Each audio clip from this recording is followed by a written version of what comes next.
Next cases on the docket are the Explorer Insurance versus Cajusma et al.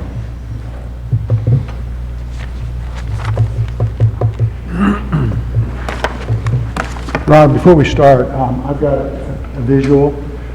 Am I allowed to walk up to the visual, or do I need to stand by the microphone? You can walk up to the visual.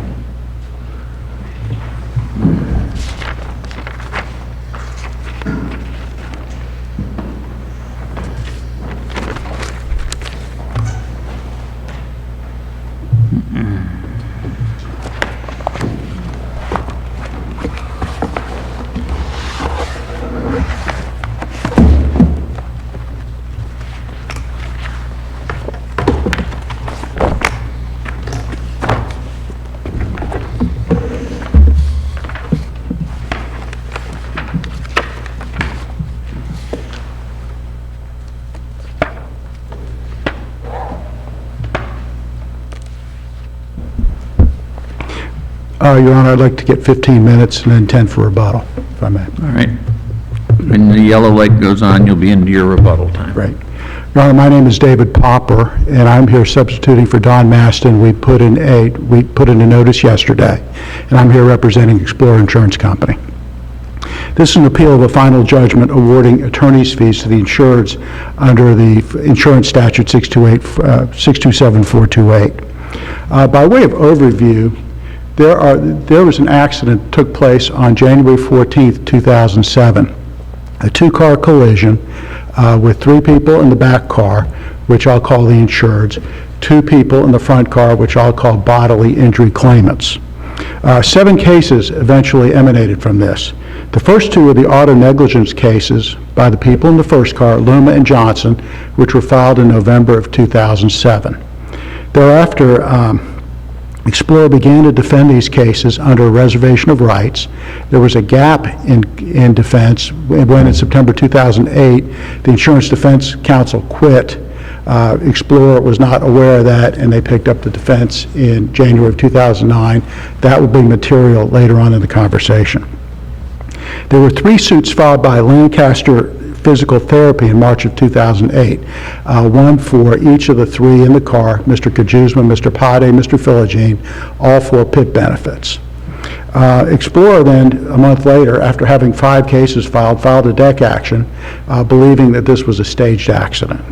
And they had taken statements under oath, they had taken all sorts of statements, and they thought it was a staged accident at that point. Thereafter, 4 months... If it were a staged accident, they would not be responsible for any liability, including the damage to the vehicle, correct? Correct. Yes, sir. Cajusma then sued Explorer for breach of contract in August of 2008. They thereafter amended to include a failure to defend for the gap of coverage I just discussed. And the results of the case, all these cases were as such. The Lancaster cases were all filed, were all dismissed. Everybody non-suited them. In terms of the BI cases, the first BI case was dismissed for failure to prosecute in in July of 2011. The Luma case, and this is an important date, was dismissed for failure to prosecute on December 22nd, 2011. Now, the property damage case is the only case where there was a payment, and the payment was Explorer's decision at that point. I wasn't there. But they did it with a release. And the release that I'm going to show you here... Were the claim damages in that suit what was ultimately paid, or was paid something less than what was claimed? $2,500 for property damage. Was the claim that the damage was more than $2,500? I don't know that, sir. All right. Thereafter, Mr. McMillan was paid $7,500 in attorney's fees.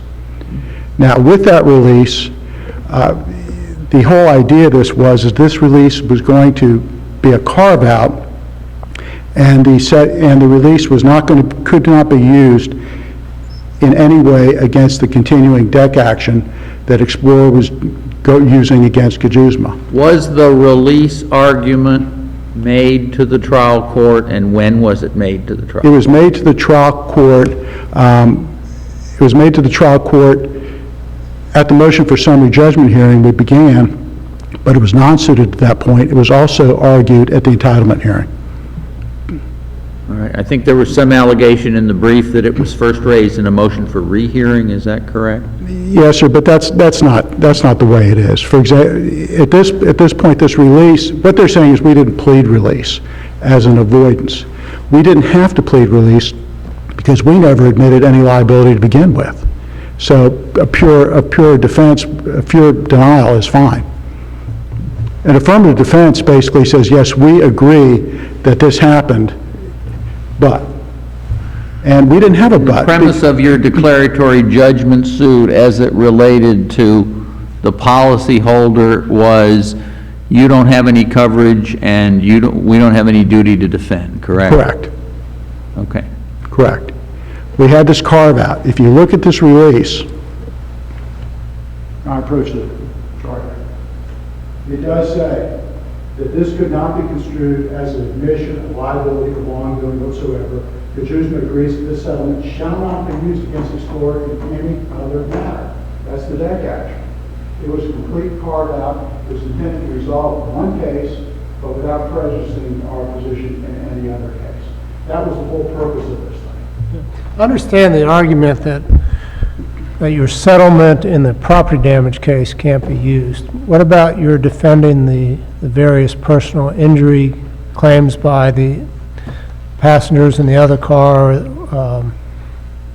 I know you did it on the reservation of rights, but did you still provide a defense? Yes, sir, but if you look at the release, that covered that as well. If you look at the whole release, it was for the failure to defend and the property damage.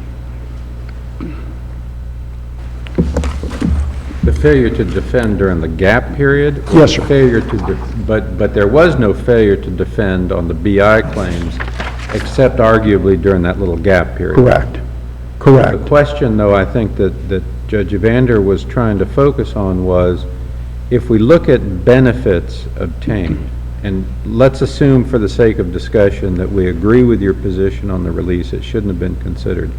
Wasn't there still a benefit that inured to Cajusma by virtue of the defense that was provided for him in the BI claims? Absolutely, but it was covered by this release because this release discusses both the PD and the failure to defend. That was the whole idea of this release, was to carve out that. Not the failure to defend. I'm not focused on that gap, the failure to defend. I'm focused on the defense that was actually provided. And there was a defense that was provided to Cajusma, bless you, except during that little gap.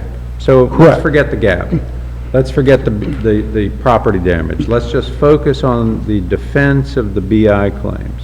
Correct, that is a benefit. Isn't that a benefit to Cajusma that he obtained in the course of this litigation? It was a benefit that was carved out in the release, sir.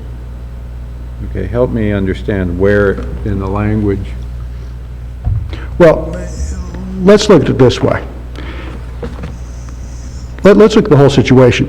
If there was a benefit conferred at that point, and that was the common understanding of the parties, why wouldn't the insured move for an attorney fee hearing right then for entitlement in 2009 instead of 2013? If that was intended to be as you suggest, why in the world didn't the insured, why did they keep fighting?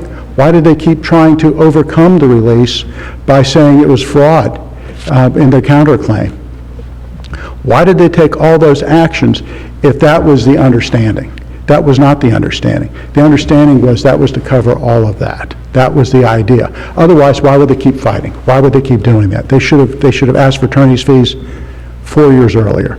That was the common understanding. That's what everybody believed. If the declaratory judgment action had not been dismissed and had been taken all the way through, and you had lost your declaratory judgment action, they said, yes, there's coverage, would you owe them their attorney's fees? Yes. Okay.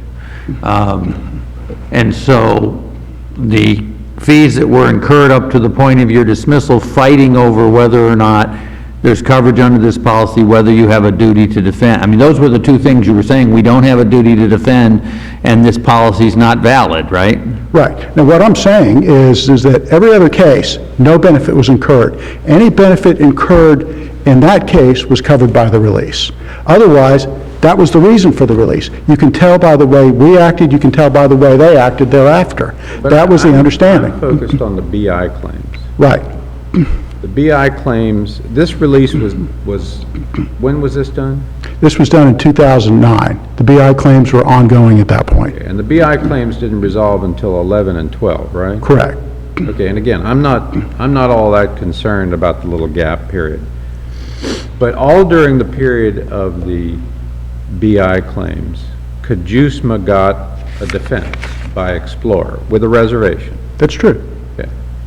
And apparently because of the fact that the cases got dismissed for lack of prosecution, your view was that there was no further need for a declaration, the statute of limitations had run, and that was the end of it, so you dismissed your claim.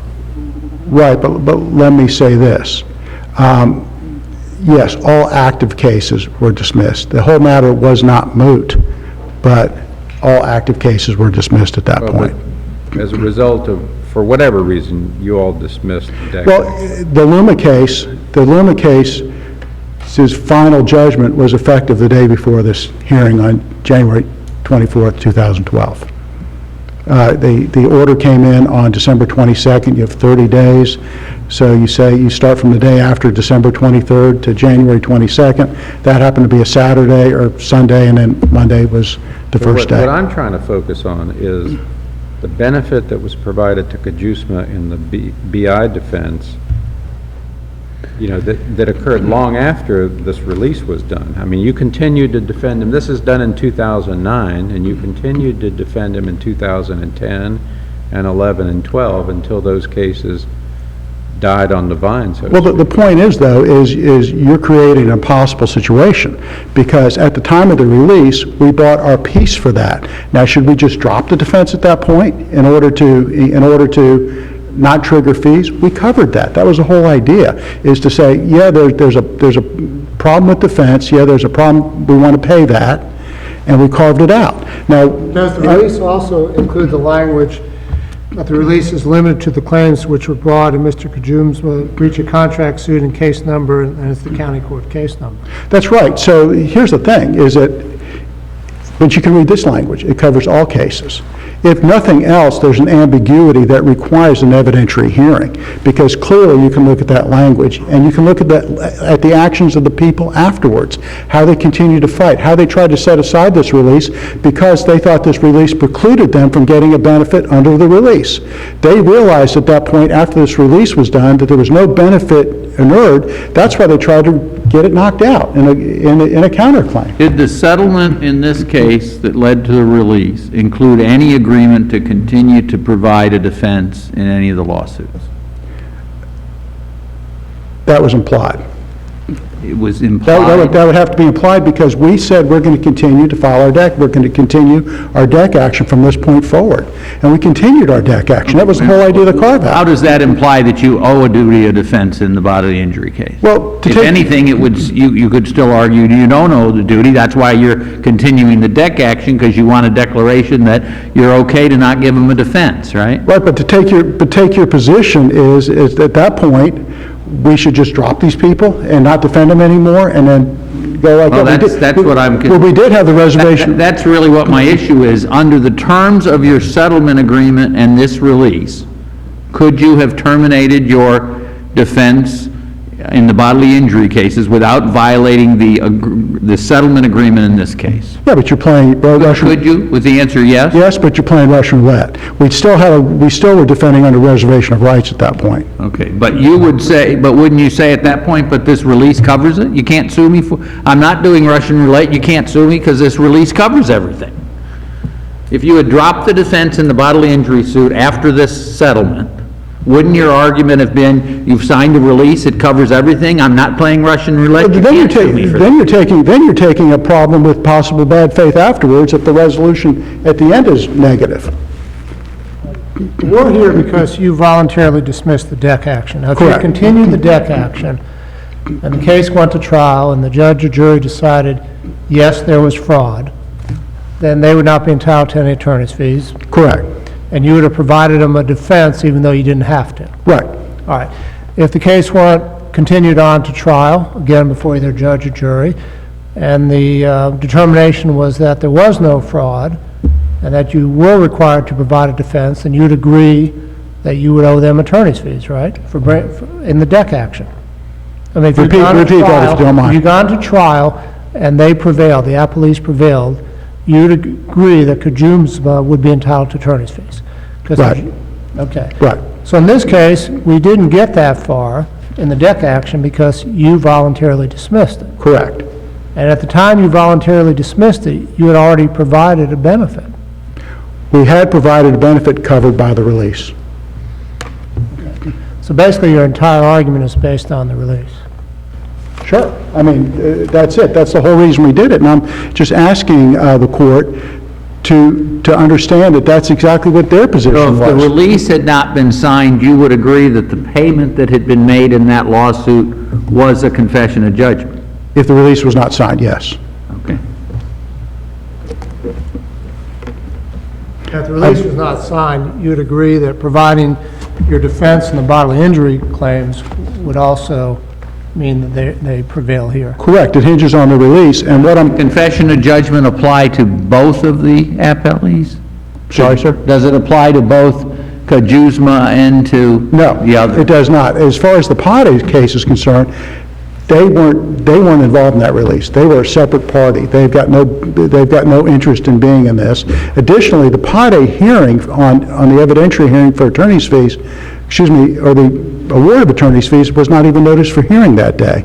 The judge granted, she was there and he awarded for her too, which is clearly outside the rules of. What was the declaration sought in the declaratory judgment action vis-à-vis Pade? Well, in Pade, there were still, these three folks were in a car together. The Philogene, Mr. Philogene defaulted. He just defaulted, went away.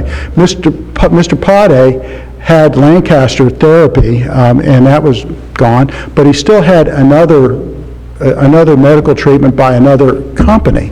And that statute hasn't run because under State Farm versus Lee, the statute doesn't run until an insurance company is put on notice. Then they have 5 years to make a decision. What was the declaration you were asking for vis-à-vis Pade? There was no benefits. That there were no benefits due to him because it was a staged accident? Correct. Because there was no Correct. insurance policy in effect? Correct. And we had every right to pursue that. Sorry, sir. Pade received directly or indirectly, either directly to him or indirectly by the payment of any providers, did he receive any benefit? None. None whatsoever. You're down to about 8 minutes if you want to save it for... I think I'll sit down.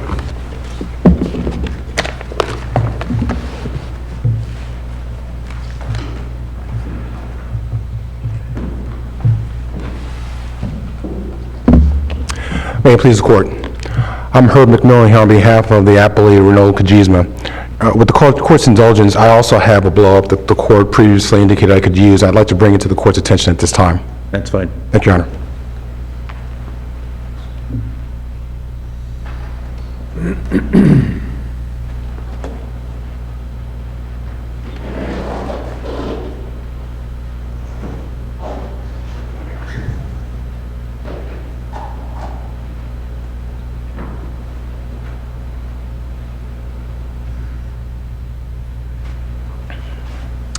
Your Honor, there's actually a page 1 to this release, which I'll address in a moment, but I'd like to address the procedural argument. Counsel just spent his entire argument talking about the release, but the release isn't properly before the court. Do you have to raise in a pleading a release as in a defense to a motion for attorney's fees? It's a motion. I mean, you did a motion for attorney's fees. Why do you need to, you don't file an answer or affirmative defense to it.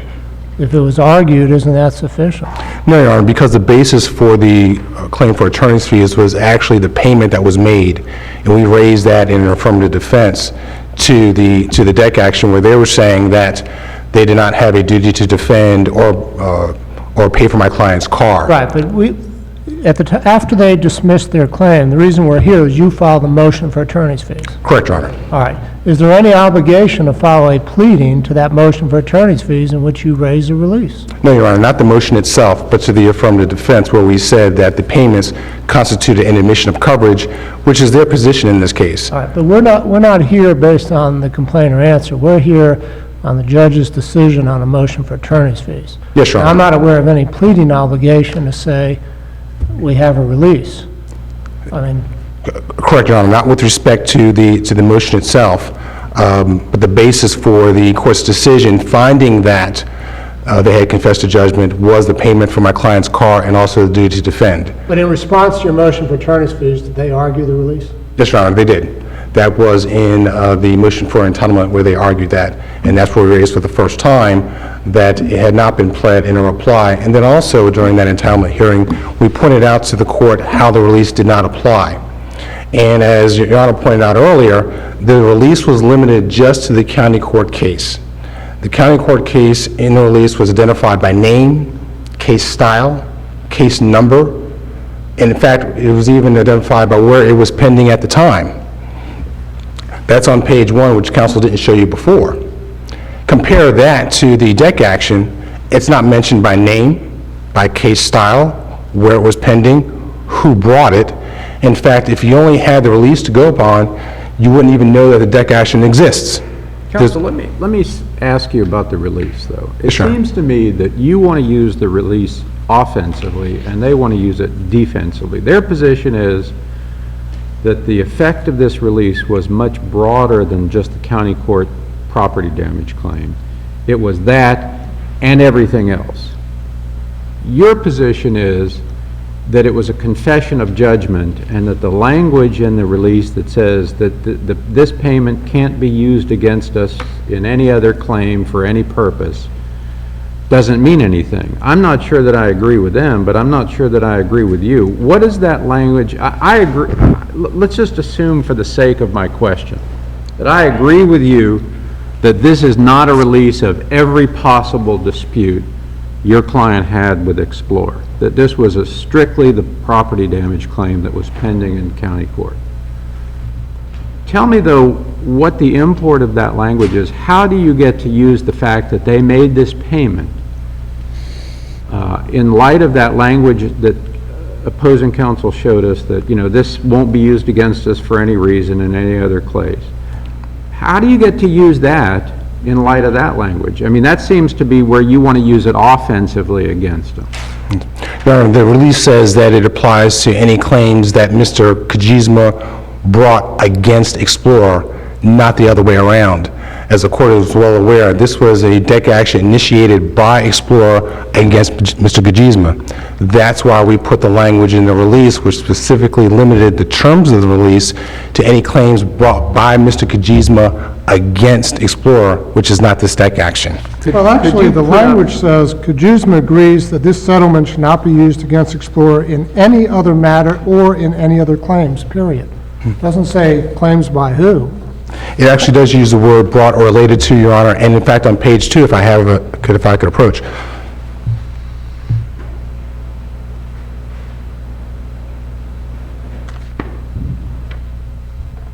And this is the language that the trial court relied upon in part, where it said it pertained to only those claims which could have been brought by Cajusma at the time he executed the release. So that's the brought language that I was referring to a moment ago. But there's a difference here. You talk about the release of other claims, but there's also a provision that the mere fact of the settlement cannot be used in any other claim, in any other matter involving a claim, without a limitation on who brought the claim. So I see two different things. One is a release of claims in other cases, and one is the fact that this settlement occurred is not to be used, the fact of the settlement, not the release, the fact of the settlement is not to be used in any other case. Okay. Well, Because, as a practical matter, you have cases where people are battling a $1 million claim in a personal injury case, and there's $2,000 property damage. No one wants to be involved in the property damage claim, so they say, look, we'll pay you $1,000. The fact that you're not getting $2,000, fine. The fact that we're paying you something, fine. We'll just dismiss this, and we won't use this settlement in any other case, and we'll will go to battle on the $1 million claim. I mean, you know, your argument, I mean, if we accept your argument, then we're telling attorneys you can't do stuff like that. You got to fight like crazy in the small claims court as well as a major case, because otherwise you may be giving up your right to defense. And the way attorneys have avoided that issue is to put in language like this. Your Honor, the way to avoid that is to have more inclusive language, which includes specific references to, let's say, the deck action. But how can it be more than in any other matter or any other claim that this settlement shall not be used against Explorer in any other matter or in any other claim? Well, Your Honor, then you also have the limiting language that I mentioned before about brought to. The limiting goes to the release. It doesn't go to not using this as evidence or argument in another matter. There's two different purposes there. Sure. The other matters would be any matters that Mr. Cajusma could bring against Explorer. For example, if Mr. Cajusma had a lost wage claim that he wanted to bring. I'm not disputing that. I tend to agree with what George Orfinger said. Let's assume you're right, that you didn't release any other claims other than what was brought to county court action. I'm talking about using this fact as evidence when the agreement says it won't be used in any other matter or any other claim. Well, Your Honor, and that's kind of what goes back to my initial point about the failure to plead the release and the reply. We disagree with their interpretation that we could not use the payments as admission of coverage or that we couldn't use it in any other matter. That's why we pled it as an affirmative defense. And so if they wanted to use the release to prevent us from making that argument, that's why they had to plead it in reply, and that's the CGM financing versus Grand Castillo case decided by the 4th DCA back in 2010. So in order to even have a discussion about what the release says or does not say, whether we're prevented from using it as an admission of coverage, they were required to use it or plead it in a reply, and that's why they didn't do it. So, in addition to that, Your Honor, as you can see on page 2, since we're here on attorney's fees are specifically addressed in the release. The release also includes any and all claims for attorney's fees and costs Cajusma has or may have against Explorer relating to the suit he brought against Explorer. It was limited just to that county court case in a lawsuit he brought against Explorer, not this deck action, which is the issue before this court. I frankly am with you on this idea that this release doesn't cover everything else. But I'm really having a hard time understanding how this release, so I agree with your position, I think, that they don't get to use it defensively and say this was a general release, everything, any claim, we're done. But I'm not sure that I agree with you at all on the idea that you can use this offensively. If they had made the payment and you hadn't entered into the release with this language that this won't be used against us in any way, then I would agree with you 100%. But in light of that, language, I still don't understand how you can then use it offensively as evidence that your client obtained a benefit. Now, I think the benefit that he may have gotten for his BI defense is a different issue. I'm just focused on this one little narrow slice at the moment. Is it the property damage, Your Honor? Yes, sir. Okay. So in this deck action, they took the position that they did not have to pay for my client's car under the policy as a result of this accident. That's an allegation that they made in December of 2008. So Explorer is the one who decided what the issue was going to be in this case. Then, after taking that position, they went ahead and paid in April 2009. Did they pay what was claimed or something less than what was claimed? Actually, they paid more than what was even claimed, Your Honor. We claimed that the car's value was $500. They actually paid us $2,500 for it. Why they did that, I don't know. But the fact is that 4 months after they took the position in this deck action that they did not have to pay for my client's car, they paid. And that's what amounts to a confession of judgment. Now, we did not need the release itself or the language of the release in order to establish that fact. There was testimony in the record from the claims adjuster that they issued payment under the collision provisions of the policy. That specific reference is found on page 3598 of the record. That's Mr. Jeff Craddock who testified about that.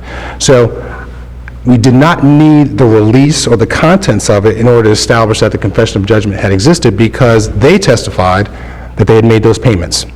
They also testified they had provided a defense after they found out that my client was without counsel for a period of time. Let me ask you to come back to the pleading requirement. You know, the rules say that you plead affirmative defenses. In a pleading to a preceding pleading, a party shall set forth affirmatively various defenses. There's no requirement, as Judge Evander points out, there's no requirement. A motion for attorney's fees isn't a pleading in the Trawick sense of the word, and there's no requirement that I'm aware of that you. I mean, certainly, I guess you can file a reply that says, you know, we don't owe it because of whatever reason, including a release. But I'm not aware that it's done with the same formality that pleadings are done and the rules require. Why weren't you? I guess I'm just trying to understand. You know, are we wasting a lot of time on a pleading issue that isn't important? I mean, it seems to me that just like they're squawking that you know. You didn't properly file a motion for attorney's fees, or they weren't on notice. I mean, it seems like everybody knew what this case was about. Nobody was sneaking up on anybody. You knew that they were going to squawk about this, and they knew that you wanted attorney's fees, and I'm having a hard time understanding why those issues are really all that important in the big picture. I think the only difference between us, Your Honor, is I started to squawk about this release back in May of 2011, and they didn't start squawking about anything else until after they had dismissed their case. But be that as it may, Your Honor, the procedural argument is something that we just did not want to abandon or waive. We believe that the release shouldn't even be considered, but even having said that, we believe that the trial court properly found that the release did not prevent us from seeking attorney's fees for defending this DEC action, and that's clear from the second page of the release. But your position is that language that says this won't be used against us for any purpose whatsoever still allows you to use it offensively as proof that they made a payment? No, Your Honor. Confession of judgment. I think what I need to do is separate out our position with respect to the release and the evidence in the record establishing the payment, which operated as a confession of judgment. There's evidence in the record, separate and apart from the release, that they paid for my car and provided him with a defense. Those were the facts that the trial court relied upon in order to find that the confession of judgment existed. But even if you have that separate evidence, if that language means what's being suggested, that it can't be used, then even though that evidence may have come in, you still can't use it, is what that language says. We disagree with that interpretation, Your Honor. We understand their position, and we understand the court's questions about that, but we think that it was just limited just to that county court case, and that's why the county court case was so prominently identified. Well, let me ask you this. Mr. Cajusma, had potential benefits, if you would, was the defenses against the bodily injury claims of his two passengers and the two passengers from the other car. That's one potential benefit he got. Another potential claim he'd have is the property damage to his car. And another one is the PIP benefits for any lost wages or medical bills he had. So what was Mr. Pade fits in under the insurance policy, would you agree, only to the extent he could claim PIP benefits? Mr. Pade also had a potential uninsured motorist claim and also a potential liability claim against Mr. Cajusma if he wanted to make the argument that Mr. Cajusma caused the accident. But he would not be insured for those purposes. For coverage, he would be, Your Honor. And, Your Honor, with all due respect, I noticed I've used about 15 minutes of the time. I don't want to infringe upon Mr. Pade's, so if there's something else that... He's handling Mr. Pade. Yes, sir, I am. So, if there are any other questions, I'd like to turn it over to Mr. Pade. Your Honor, in conclusion, I would just ask that the court affirm the decision of the trial court awarding us fees. Also, there was a cost judgment that was also part of this appeal. They did not address that in their initial brief, so it appears that they've abandoned that issue. And we ask the court affirm the cost judgment as well. Thank you.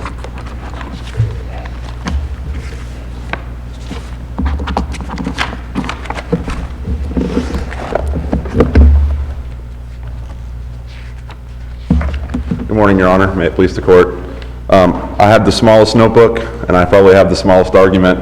And our position this morning, Your Honor, is that Mr. Paudet really is collateral damage in this giant case that's unfolded before the court here, both in the pleadings and the arguments. But three things are for sure about this case. Mr. Paudet was an insured under the policy. Explorer was an insurer. For what purposes? I'm sorry? For what purposes? Mr. Paudet was in Mr. Cajusma's vehicle. There were PIP claims submitted that Mr. Paudet did assign those benefits. Those claims were submitted under Mr. Cajusma's policy of insurance that was issued by Explorer. You'd agree he's not an insured for purposes of filing a negligence claim against Mr. Cajusma? Correct. I would agree with that. He is an insured for purposes of filing PIP claims. He's an insured for purposes of filing PIP claims. How did he do on that claim? Those claims were assigned. He had no control over those claims. Those claims were assigned to Lancaster and Advanced X-Ray. He had no control over how those claims were litigated or prosecuted or whatever. The only thing that Mr. Paudet had control over was what Explorer sued him for. And Explorer sued him for two things. They sued him to, one, for a determination that there was no coverage available under the policy, and two, they sued him to determine whether or not they could rescind the policy. Mr. Paudet prevailed on both of those issues by virtue of... How did he prevail? You agree he got no benefit? He had no control over actually walking away with anything in his pocket. He got no benefit? I disagree that he didn't get a benefit. His medical bills weren't paid? His medical bills, there was a final judgment entered against Lancaster as to the medical bills. Unlike Mr. Cajusma, was there any duty to defend Mr. Paudet against any claims by anyone? There was no duty to defend. So he didn't receive a benefit on a duty to defend? Correct. And he didn't receive a benefit on property damage because there was no claim for property damage? That's correct. The benefit he received is that he was sued for determination of no coverage, and what Explorer did, they issued payment on their property damage. We're not concerned with the release. I think Mr. Popper correctly stated the release doesn't concern us. What we're concerned with is Mr. Craddock, who was the litigation adjuster's testimony, that they did make payments under coverage. If you look at Explorer's policy of insurance, which they cited to in their initial complaint and second amended complaint, what their fraud provision says is that it's all or nothing. If there's any insurance fraud under the policy, there's no coverage for anyone. It's all or nothing. So in this particular case, the only thing that Mr. Paudet had the opportunity to be successful on was a determination of coverage. Theoretically, Mr. Cajusma could not have engaged in fraud, and Mr. Paudet could have engaged in fraud. I mean, theoretically, right? It could have been an accident. Mr. Cajusma could have made valid claims, and Mr. Paudet could have made fraudulent claims. If they would have believed that Mr. Paudet had engaged in fraud, then under the policy, they would be precluded from making any payments under anybody's coverage. It's all or nothing. So if Mr. Paudet made a fraudulent claim, your claim is that they wouldn't have to pay Mr. Cajusma even if Mr. Cajusma made a valid claim? Yeah, if I could just, I left one piece of paper over here. If we look at the language of their policy of insurance, it says, if an insured makes fraudulent statements or engages in fraudulent conduct in connection with any type of coverage sought under this policy, all coverage under this policy is voided. It doesn't limit it to just the coverage that insured could recover. It's all coverage under the policy. Your position would be that on his PIP claim, if Mr. Paudet made a fraudulent claim, that even if Mr. Cajusma made nothing but valid claims, they could deny coverage to Mr. Cajusma as well? Absolutely, based on the language of their policy, and it's the same. How successful do you think that argument would be in any appellate? I don't know, but they are bound by the language. They wrote this policy. They're bound by its language. And even if we talk about the part where it allows... Well, if an insured commits fraud, then they lose their coverage. They are no longer an insured. Is there anything in that language that indicates that if one insured for some limited purpose commits fraud, that all insureds lose their coverage? Absolutely. If you go in that same section, Part F of the policy, under misrepresentation, it specifically states that we may void this policy for fraud.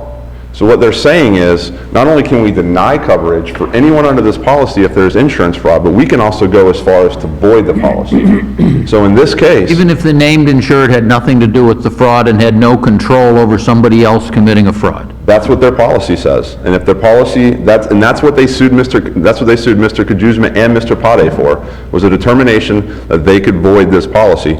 And at the end of the day, they extended coverage under the policy. I don't think that there's any dispute from, certainly from our perspective, that Well, their argument wasn't they could void the policy just because of alleged fraud by a passenger, because their allegation was that the insured had committed fraud as well, correct?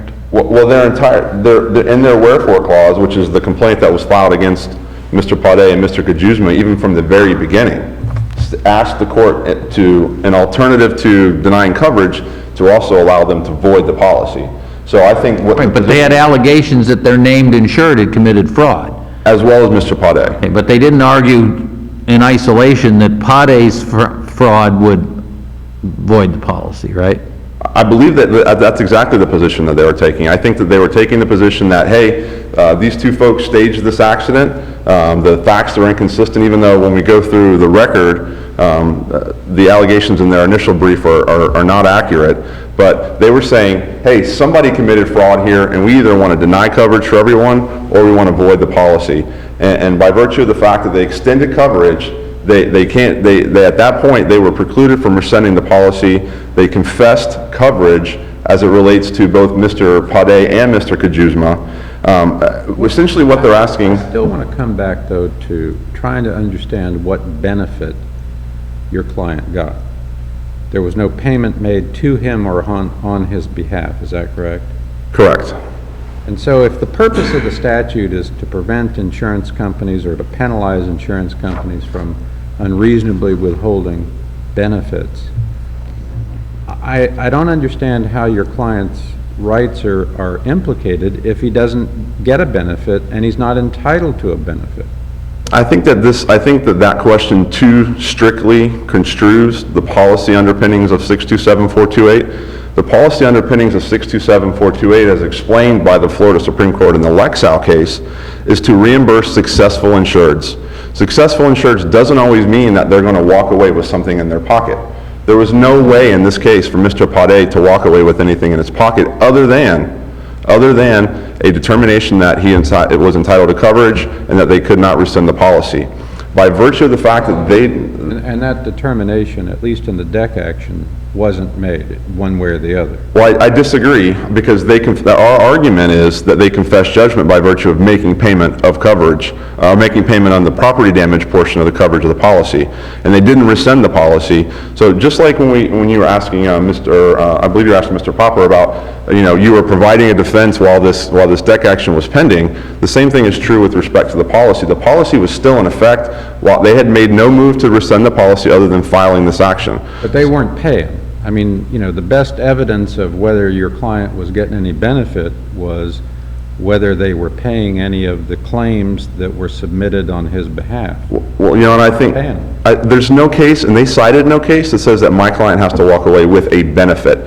All he has to do is show to this court that he was successfully defended this action. And the only thing he could do was successfully defend a question of coverage or rescission of the policy. And that's exactly what happened in this case. That hasn't been decided whether your client is covered under the policy. I think what was determined was that they could not rescind the policy and that coverage was afforded under the policy. Coverage was afforded under the policy, just like they weren't specific with respect to whether Mr. Pade's action could deny void the policy. They weren't specific with respect to whether or not, coverage one way or another. The issue is... And how did they show coverage was provided under the policy? Our best evidence of that is Mr. Craddock's deposition. And it's real brief. The question was asked, and this is in the record. Was the payment made under the comprehensive collision part of the policy? Answer, it was made under collision, yes. Question, and that is a type of coverage, correct? Answer, under coverage, yes. So that's our best evidence, Mr. Pade's best evidence that coverage was extended under this policy. The policy was not avoided. Under we can go to the Coppola decision, and that's the case where they were providing a defense all the way through, and at the end, the insurance company dismissed, and the court said, you know, because you dismissed, they got a benefit in terms of a defense. And that's exactly what we have in this case, although like I said... Your client didn't get a defense, because We there was didn't get a nothing to defense, defend, but the coverage was extended, and we were entitled, and the policy was not rescinded. That's the only benefit we could ever obtain in this case. Well, So the you could one have thing, gotten a benefit, you could have gotten lost wages, you could have gotten PIP benefits, you could have gotten a UM claim. But those claims they were never made, Well, there were PIP benefit claims made. but they were assigned to the medical provider. that was your client's decision. Absolutely. Without a doubt, that was my client's decision. Lancaster stepped into your client's shoes, and Lancaster's benefits were denied, or their claims were, where they did not prevail on their claims. But not in terms of whether or not there was coverage. They were denied because there was a final judgment entered unrelated to the question of whether or not there's coverage. Well, the They result chose- of them having their claim denied was, in essence, a determination that whether they dropped or not, that there was no obligation by Explorer to pay any PIP claims on your client's behalf. Well, not under the question of whether or not there's coverage and whether or not Explorer can rescind the policy. Well, in the Jerkins case, we wrote that the purpose of 627-428 is to discourage insurers from contesting valid claims and reimbursing insureds for attorney's fees when they must sue to receive benefits owed to them.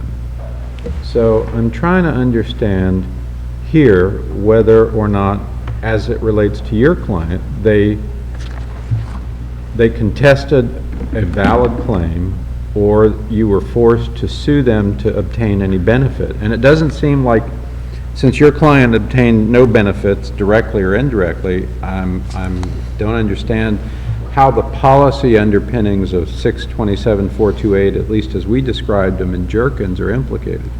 I think what you have to do is you have to look at this case in two different ways. And my time is up, and with court's permission, I'll answer the question. There's two ways you have to look at these cases. One is when an insured has to sue their insurance company. The second way is when an insurance company sues their insured. If we're talking about a case where an insured has to sue their insurance company, then the analysis is a bit different. Did they have to sue to enforce their rights under the policy? That's a different question of whether or not we successfully defended against the insurance company's action against us, which is what we would be looking at in the case where an insurer sues their insured. That's our case. If I can ask you, Go ahead. let me get the time frame right. Now, as to your client, they sued your client in deck action and say, we have no obligation to pay PADE.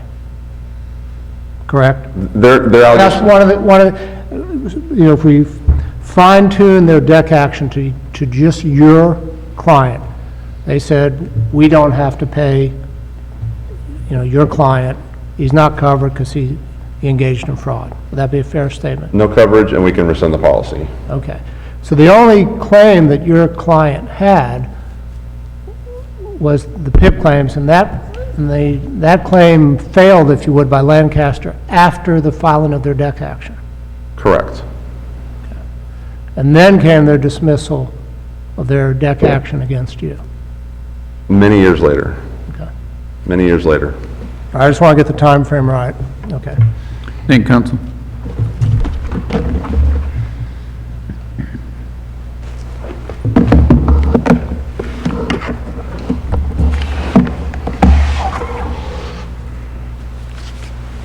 I'll be brief.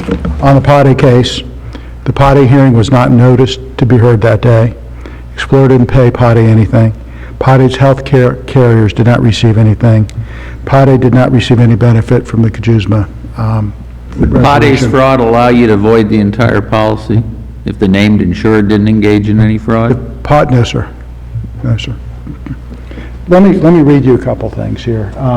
In their counterclaim, under paragraph 68, and the purpose of this is to tell you what they believe the release was at the time before they changed courses. Explorer Insurance Company intended the representations would induce Cajusma to enter into a settle agreement and give up his rights to pursue any additional actions against Explorer Insurance Company for its failure to provide with the defense, including but not limited to any potential bad faith claim actions.